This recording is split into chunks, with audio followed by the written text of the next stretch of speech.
Hello दोस्तों, स्वागत है आपका आपके अपने YouTube चैनल समर्पण एजुकेशन पर। दोस्तों, आज हम फिर हाजिर हुए हैं आपके सामने और एक बहुत ही महत्वपूर्ण टॉपिक लेकर, जो कि विभिन्न जो टीचिंग रिलेटेड जो भी वैकेंसीज होती हैं उनमें जो है ये काम की चीज़ है। और जो एचटेट सीटेट रीट वगैरह जो भी एग्जाम आते हैं टीचिंग के, उनमें सब में ये जरूरी है। तो देखिए, ये जो पार्ट है हमारा मनोविज्ञान प्रश्नोत्तरी सीरीज जो हमने शुरू करी है, उसका ये आज दूसरा वीडियो है। और उम्मीद करते हैं कि आपको पिछला वीडियो पसंद आया होगा। अगर नहीं देखा आपने तो आप जो है चैनल पर जाकर के देख सकते हैं, जिसमें हम जो है एमसीक्यू जो है डेली एमसीक्यू जो है लगा रहे हैं। तो आप हमारी वीडियो को लगातार पाने के लिए चैनल को सब्सक्राइब करके बेल आइकन दबा लें। चलिए बिना समय गवाए शुरू करते हैं वीडियो। और ये देखिए, पहला क्वेश्चन है। देखिए, पिछले वीडियो में हमने 40 क्वेश्चन किए थे। अगला ये दूसरा पार्ट है। इसमें क्या है, महिलाओं के जनन कोष में अर्थात अंडाणु में निम्नलिखित में से क्या पाया जाता है, यानी कि महिलाओं में कौन सा गुणसूत्र जो है वो पाया जाता है। केवल वाई, केवल एक्स, एक्स और वाई दोनों, एक्स और जेड दोनों। तो देखिए, इनमें से कौन सा पाया जाता है। तो हमारा राइट आंसर क्या होगा, फटाफट से जो है आप अपने मन में सोच के रखिए कौन सा है। और ये साथ के साथ ये भी देखिए कि आप कितने क्वेश्चन सही कर पाते हैं। तो देखिए, महिलाओं के अंदर जो है वो पाया जाता है केवल और केवल एक्स पाया जाता है। एक्स जो गुणसूत्र है वो पाया जाता है महिलाओं के अंदर। अगला क्वेश्चन है, आनुवांशिकता से तात्पर्य निम्नलिखित में से किन से होता है। आनुवांशिकता, आनुवांशिकता से तात्पर्य निम्नलिखित में से किससे है, कौन से कहलाते हैं आनुवांशिकता। शुक्राणु तथा अंडाणु, डीएनए तथा आरएनए, गुणसूत्र तथा जीन्स, और सूत्री विभाजन तथा अर्धसूत्रण। तो इसका राइट आंसर क्या होगा। तो राइट आंसर इसका होगा गुणसूत्र और जो जीन्स होते हैं, क्रोमोसोम और जो जीन्स जो होते हैं, ये क्या है, ये आनुवंशिकता के निर्धारक होते हैं। ये आपका एग्जाम पूछा गया था रीट 2018 का एग्जाम था, उसमें पूछा गया था आनुवंशिकता के वाहक कौन होते हैं। ठीक है, तो गुणसूत्र जीन्स ये जो है ये आपका ये जो आनुवंशिकता को निर्धारित करते हैं। अगला प्रश्न है, पुरुषों में सामान्य यौन गुणसूत्र पाए जाते हैं। पुरुषों में यौन गुणसूत्र कौन से पाए जाते हैं। एक्स एक्स पाए जाते हैं, एक्स वाई वाई पाए जाते हैं, एक्स वाई पाए जाते हैं, या डबल एक्स वाई पाए जाते हैं। तो राइट आंसर क्या होगा हमारा।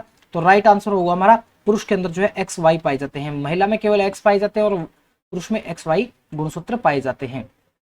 चलिए, जन्म के समय बालक का भार कितना होता है। जन्म के समय जो है बालक का भार कितना होता है। 6 से 8 पाउंड, 2 पाउंड, 10 11 पाउंड, या 3 पाउंड।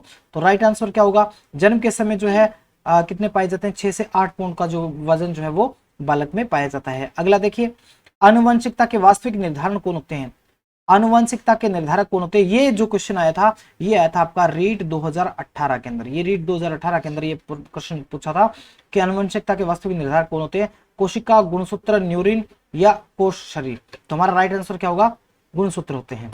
अगला, बालक के विकास में महत्व है। बालक के विकास में किसका महत्व है। वंशक्रम का, वातावरण का, ए और बी दोनों का, भोजन का। तो देखिए, बालक के वंशानुक्रम के निर्धारक कौन होते हैं। बालक के विकास के निर्धारक होते हैं वंशक्रम और वातावरण दोनों ही होते हैं, यानी ए और बी दोनों हो जाएगा। चलिए अगला क्वेश्चन देखते हैं। दिवा स्वपन में विचरण करने की कामना अत्यंत प्रबल होती है।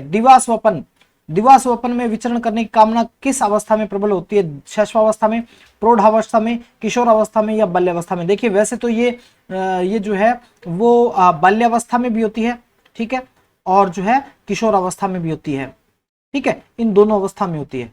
लेकिन अगर यहां पर आपको दोनों में से कोई एक चुनना है तो आप क्या करेंगे, किशोरावस्था करेंगे। ठीक है, दिवा स्वप्न में विचरण करने की कामना जो है वो प्रबल, अत्यंत प्रबल के, यहाँ ये शब्द जो है बहुत महत्वपूर्ण है। अत्यंत प्रबल जो है वो किशोरावस्था में होती है। लेकिन अगर यहाँ ये दिया होता बाल्यावस्था और किशोरावस्था अवस्था, तो फिर आप जो इन दोनों को करते। ठीक है, क्योंकि पिछले जो वीडियो था उसमें ये क्वेश्चन आया था जिसमें दोनों ऑप्शन थे। चलिए अगला, सृजनशील बालकों का लक्षण क्या है। सृजनशील बालक जो होते हैं, क्रिएटिव जो बालक होते हैं, क्रिएटिव जो स्टूडेंट होते हैं, उनमें कौन सा लक्षण होता है। समस्याओं के प्रति सजगता का अभाव, तो बिल्कुल अभाव तो होता ही नहीं है।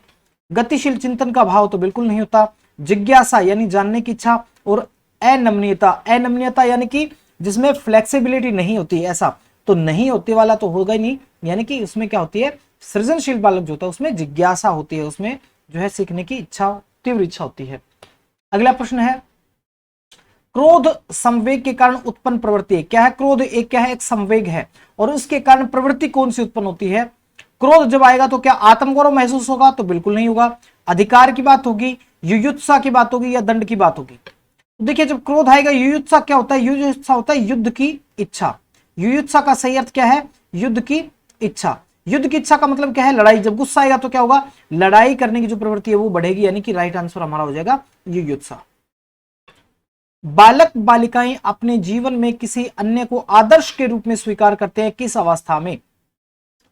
किस अवस्था में किसी अन्य को स्वीकार करते हैं अपने आदर्श के रूप में? तो किशोरावस्था, बाल्यावस्था, शैशवावस्था और सभी। तो देखिए किस अवस्था में होता है ऐसा जो है वो सबसे ज्यादा जो है किशोरावस्था में होता है। किशोरावस्था में जो है लोग अपना आदर्श चुनते हैं। अगला, समान आयु स्तर के बालक बालिकाओं का बौद्धिक स्तर भिन्न भिन्न होता है, यह कथन किसका है? यानी कि एक समान आयु वाले भी दो बालक बालिकाओं में या बालक और बालिकाओं में क्या है, बुद्धि का स्तर जो है, बुद्धि लब्धि का स्तर जो है वो अलग अलग होता है। ये कथन किसने कहा है?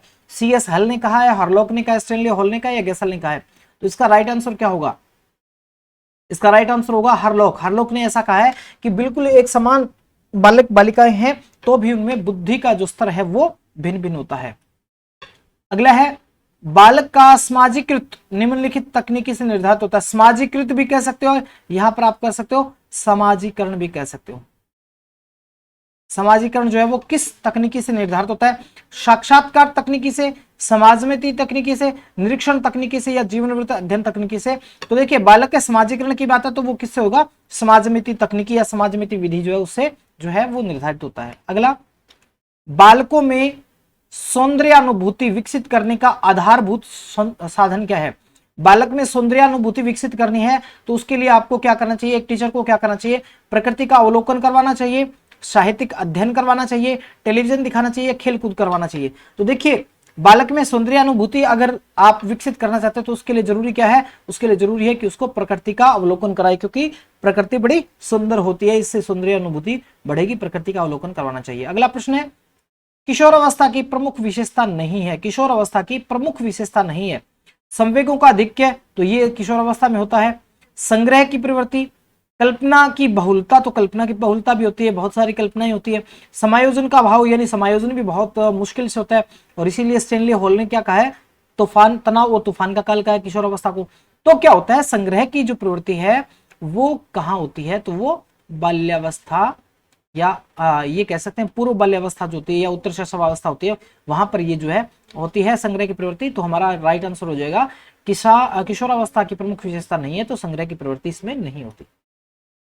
जन्म के समय बालक की स्मरण शक्ति होती है। जन्म के समय बालक की स्मरण शक्ति अधिक होती है, अति अधिक होती है, बहुत कम होती है या कम होती है? तो बिल्कुल बहुत कम मेमोरी होती है उस समय जब जन्म होता है बच्चे का, तो उसकी मेमोरी बिल्कुल कम होती है। किस वैज्ञानिक ने माना है कि उचित वातावरण से बुद्धि लब्धि में वृद्धि होती है? यानी कि अच्छा इन्वायरमेंट प्रदान करके हम किसी की बुद्धि लब्धि में इंक्रीमेंट कर सकते हैं, इंक्रीज उसको कर सकते हैं। ये किसने कहा है? मेंडल ने कहा है, कूले ने कहा है, स्टीफन्स ने कहा है, क्लार्क ने कहा है? तो इसका राइट आंसर क्या होगा? तो इसका राइट आंसर होगा स्टीफन्स। स्टीफन्स ने क्या कहा है कि अगर आप उचित वातावरण उपलब्ध करवाते हैं किसी भी बालक को तो उसकी बुद्धि लब्धि में वृद्धि हो सकती है, स्टीफन्स ने कहा है। ठीक है, अगला देखिए, आत्मगौरव की भावना सर्वाधिक पाई जाती है। आत्मगौरव की किस अवस्था में पाई जाती है? तो जन्म से 5 साल, 20 से 40 साल, 6 से 12 साल और 13 से 19 साल। तो देखिए आत्मगौरव की जो भावना होती है वो ज्यादातर जो किस अवस्था में पाई जाती है? तो वो किशोरावस्था में जो है आत्मगौरव की जो भावना है वो प्रबल होती है। और किशोरावस्था आपको यहाँ इस ऑप्शन में ये है, तो ये 13 से 19 वर्ष जो है इसमें सबसे ज्यादा आत्मगौरव की भावना पाई जाती है। अगला है, चरित्र निर्माण में निम्नलिखित कारक सहायक नहीं है। चरित्र निर्माण में निम्न में से कौन सा सहायक नहीं है? तो आदत सहायक है, इच्छाएं सहायक है, अनुकरण सहायक है, निर्देश जो है, इन तीनों की बजाय जो है निर्देश जो है ये चरित्र निर्माण में कम सहायक है। बिल्कुल ऐसा तो नहीं कह सकते कि नहीं है, लेकिन अगर कहें कि सर्वाधिक या न्यूनतम जो निम्न में से सबसे कम कौन सा है तो फिर यही होगा निर्देश। बालक का शारीरिक, मानसिक, सामाजिक और संवेगात्मक विकास किस अवस्था में पूर्णता को प्राप्त कर लेता है? यानी कि बालक का शारीरिक विकास भी पूर्ण हो जाए, मानसिक विकास भी पूर्ण हो जाए, सामाजिक विकास भी पूर्ण हो जाता है और संवेगात्मक विकास भी पूर्ण हो जाता है। लगभग ये परिपक्वता में मेच्योरिटी की ओर होते हैं। वो कौन सी अवस्था होती है? तो ये सारे के सारे जिसमें मेच्योरिटी में होते हैं वो अवस्था कौन सी होती है? शैशवावस्था, प्रौढ़ावस्था, बाल्यावस्था या किशोरावस्था? तो राइट आंसर होगा किशोरावस्था में ये होती है। अगला है, किस आयु के बालक में समय, दिन, दिनांक, क्षेत्रफल संबंधी अवबोध का विकास हो जाता है। यानी कि ये चीजें किस अवस्था का बालक जो वो समझ जाता है, तो ये मैं बात कर रहा हूं किस अवस्था की, किस दशक की, तो 1980 के दशक के जो हमारे फिलहाल जो रूल नियम जो भी पाठ्यक्रम चल रहा है उस समय के हिसाब से चल रहा है। तो उस समय के हिसाब से अगर देखें तो 16 वर्ष, 9 वर्ष, 12 वर्ष या 6 वर्ष, तो हमारा राइट आंसर होगा 9 वर्ष। उत्तर बाल्यकाल का समय कब होता है? देखिए, एक तो होती है आपकी शैशवावस्था, ठीक है, एक होती है पूर्व बाल्यावस्था, ठीक है, दूसरी होती है उत्तर बाल्यावस्था, और फिर आती है आपकी पूर्व किशोर अवस्था, है ना। अलग अलग वैज्ञानिकों ने अलग अलग वर्गीकरण जो है वो किया है। फिर जो है उत्तर किशोर अवस्था, ठीक है। तो इस तरीके से आपसे ये पूछा कि उत्तर बाल्यकाल जो है, उत्तर बाल्यावस्था जो है कहां होती है, तो ये जो लगभग 0 से 2 साल, 2 से लगभग जो है 6 साल, और 6 से 12 साल, 12 से 15, और 15 से 18 या 19 साल, ये अवस्थाएं होती हैं। तो उत्तर बाल्यकाल का समय कौन सा होता है? तो उत्तर बाल्यकाल का होता है ये 6 से 12 वाला, ठीक है।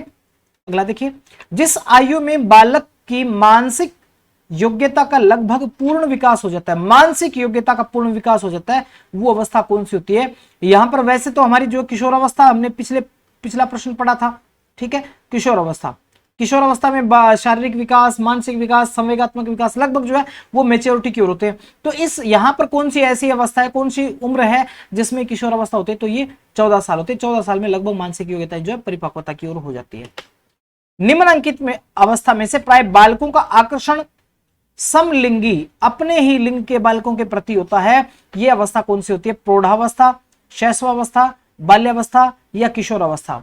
तो देखिए, किशोरावस्था में क्या होता है? किशोरावस्था में होते हैं विपरीत लिंग के प्रति, ठीक है।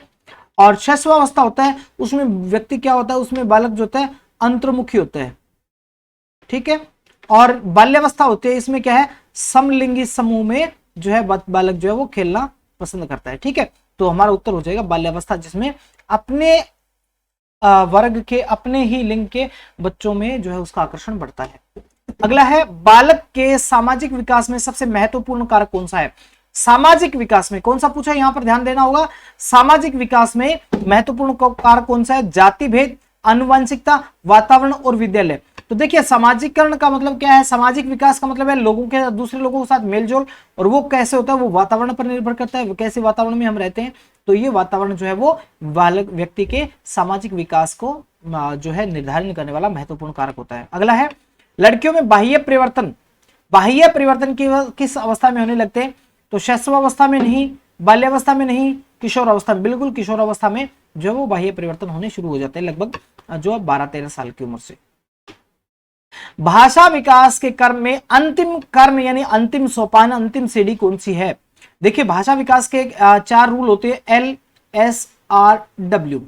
एल से लिसनिंग, सुनना, एस से स्पीकिंग, बोलना, ठीक है, आर से रीडिंग, पढ़ना, और राइटिंग यानी लिखना, ठीक है। ये जो है 4 भाषा सूत्र हैं जिनको LSRW कहते हैं।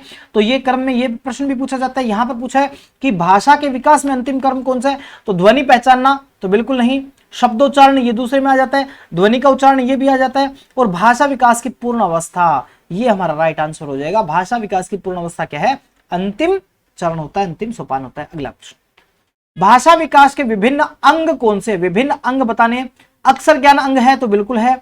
भाषा सुनकर समझना ये भी भाषा सीखने का एक है। ये यहां पर ध्वनि सुनकर, ये ऑप्शन क्या है?